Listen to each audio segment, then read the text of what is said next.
Delikado po yung mga cold joint kasi ito po yung weak point sa structure. Kadalasan po sa dulo pero never sa gitna. Ang daming klase ng putol, ng biga, column at slab. Paano kung sabihin ko sa inyo, gusto ko dito sa face cut or pagitan ng column at beams?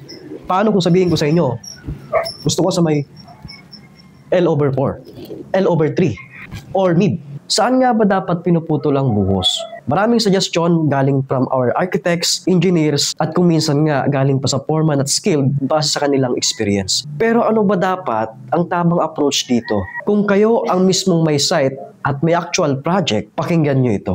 Paano kung sabihin ko sa inyo, gusto ko dito sa face cut or pagitan ng column at beams? Paano kung sabihin ko sa inyo, gusto ko sa may L/4? Paano kung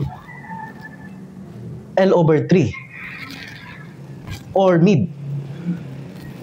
Lahat po yan ay possible. At yan po ay depende sa construction project nyo kung ano yung actual scenario, kung ano yung nakalagay sa design ng structural engineer or civil engineer. Kaya titingnan nyo yung mga detalye niya kung saan ang location ng construction joint. Never in a case po, ang putol ng buhos ay manggagaling kay architect. Mali po yun. Si architect ay for architectural documents. At ito po ang pinag-uusapan natin na structural. Sana malinaw po yan. At lalong never na kay foreman. Wala pong lisensya si foreman. Just in case lang na si architect ang mag-decide, have it signed.